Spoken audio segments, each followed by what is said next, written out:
ไปทั้งใดคนฝ่าจนกระทั่งโตตอกตามฤดูพวกผู้ขาพระมหาทั้งเตในนามมหาชาติค่ะเรื่องกระดึกกระลาก็ให้มาขอสร้างสนองพระเจ้าค่ะจะได้สร้างวัจยนาหน้าเทียนโดยสร้างตอนนี้เป็นสร้างเพียง5 นิ้ว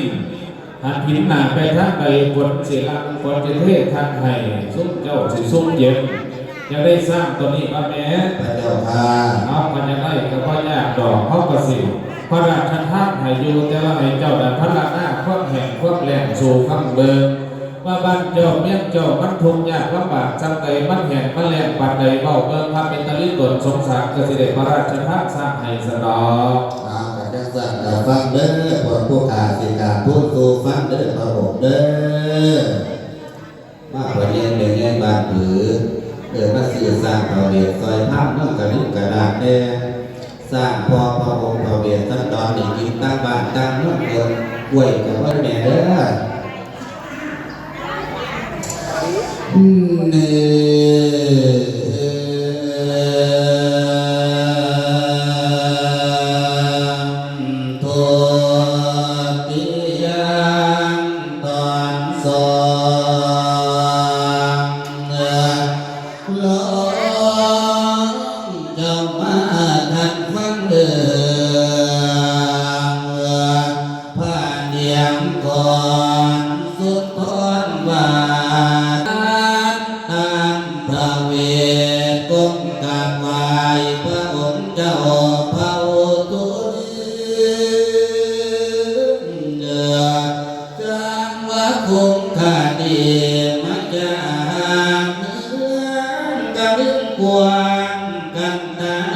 ปัจเจกใหญ่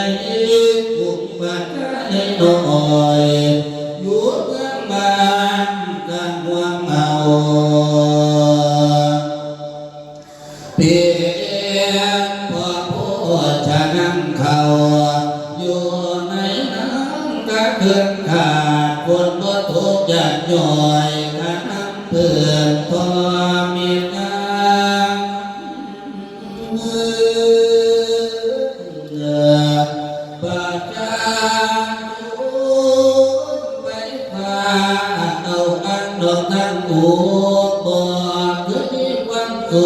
ตั้งแต่หลายปีแล้วพากันเสียวเจ้าเท่าไปพุทธองค์พระบาทประกาศก็ใจให้คุณค่าได้ดวงมา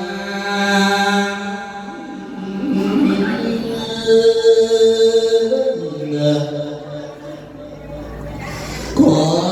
ให้องค์น้อมฝ่าเปลี่ยนดอกคนจน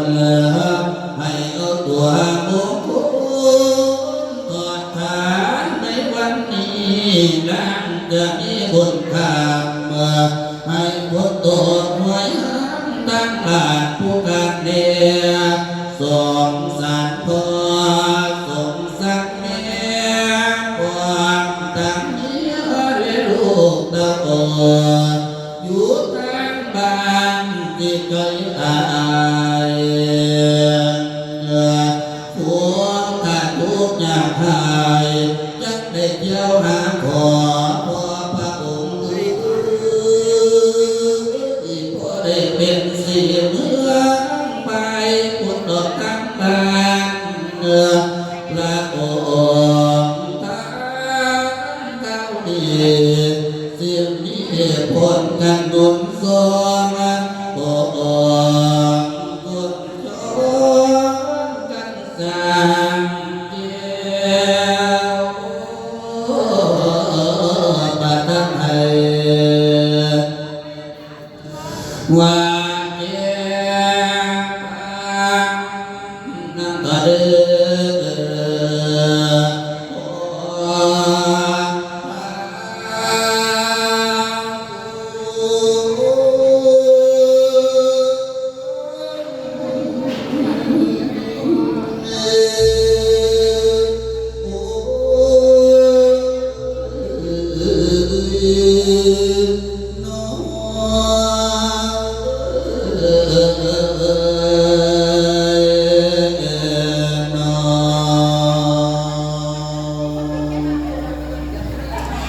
นี่แหละพวกผู้ขาพัฒนาพวกแม่พวกแรงพัฒนาฟังแล้วเป็นจังไดเนาะเป็นตาประท่านในพวกผู้ขาพัฒนาทั้งเปรตเลยน้องพระเจ้าค่ะบ้านบอกมากแล้วก็ที่ตนสงสารมันเลี้ยงไหลพนันนอกบ้านหัวเจ้า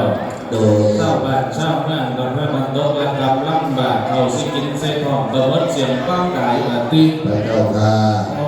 ฟังบอกว่านี่กันนะที่ตนสงสารข้าจะนักสิพระราชท่านสั่งให้ได้ทางเด้อพระเจ้าค่ะสิยานาไม่ท่านพิมพ์สั่งสั่งกับสิหมอเปี้ยนเขียนให้มาเด้อพ่อใหญ่แม่ใหญ่บัดนี้มาท่านสั่งก็พอเวเด้อมาเอาบุญนั่งกันมาเอาบุญกับคนทุกคนอยากท่านสั่งให้เศร้าเรื่องกระดึงสิหางมีดีในได้ไม่ผ่านตาดอกคนว่าบัดเด้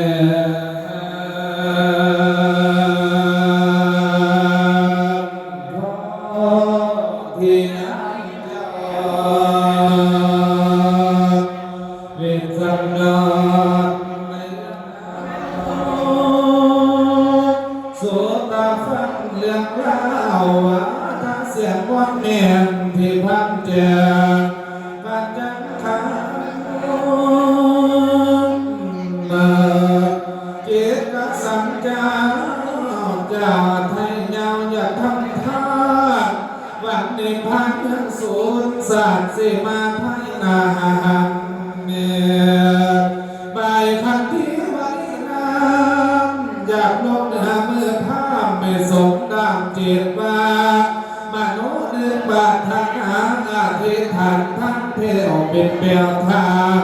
ดอกบังทันเนมาสาธุสาธุ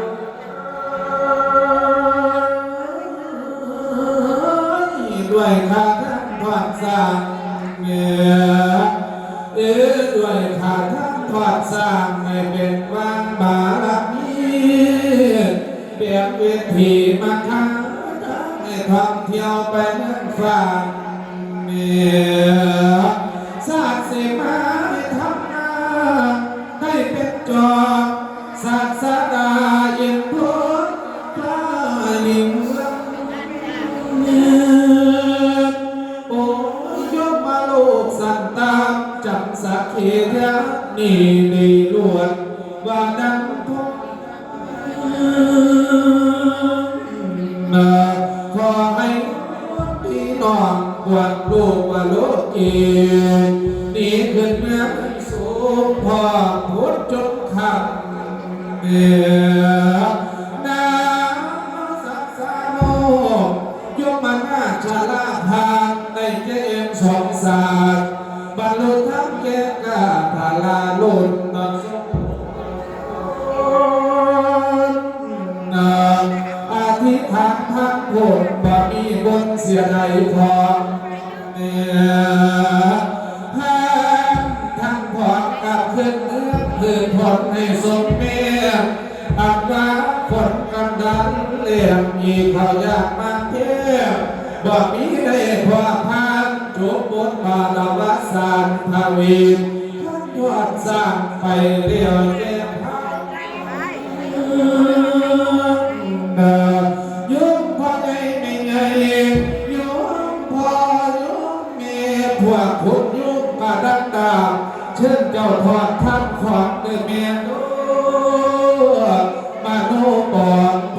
ธิญาณผ่านเมืองสวรรค์พุทธเนี่ยปอดทำบุญเพื่อบันคาศาสตร์เสนาสัทธากายเรียกว่านิธิตาวาสานภาวีสร้างเกี่ยวไปเรียวเก็บข้าว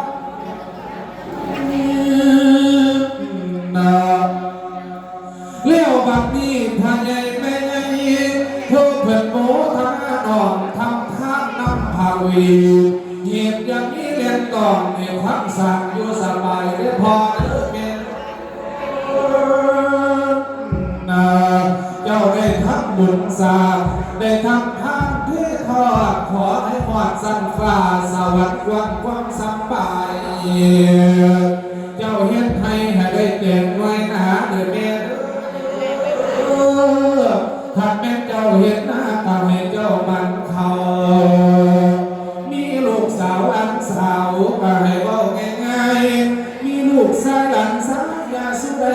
ด่านจากด่านให้เสียฟังขันเป็นไวยพรให้อาสาทุกข์เนี่ยท่านสาธุเอาแล้วก็ขอร้องหลายๆเพราะในไม่ไงขอร้องอย่างละวัดเตให้ว่าท่านเพียงสมภารยาสาธุนะโมนะ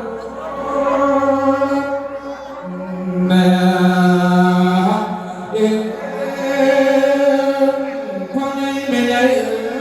เอาเส้นไปทางหลังหรือเส้นไปทางหน้าความสุขขาให้น้ำตุ้มทางน้ำตอบความมีคนทางหอมความมีคนยอมขัดย่อนาว่าแต่ดีหรือเมีย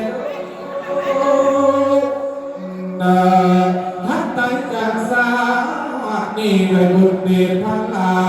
ให้เกิดเป็นเทวดาโยสวรรค์ที่มันเกี่ยวท่านจะเบิดบุญเหลียวลงมาโลกลงให้บุญนักพออกท่านตุ้มตอบเทียยุดพอในเมียขันจะมีเงินลอยให้มีพันเดินขันจะมีเงินหมื่นให้มีแสนโกดล้านคือหลังน้อยคือหลังน้อยได้สมพร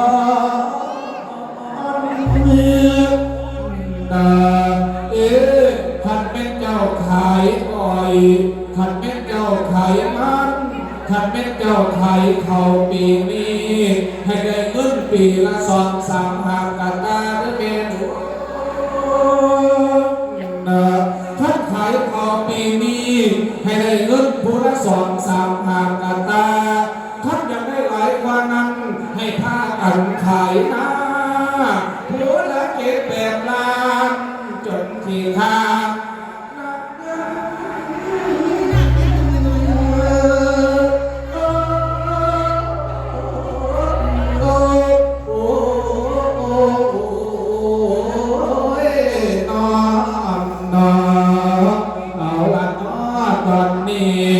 สมพันธ์ใช้ที่หลังมาแม่เอาละนอนสัมภาษณ์พอไม่ทอดพอดีแล้วสิ่งไว้ก่อน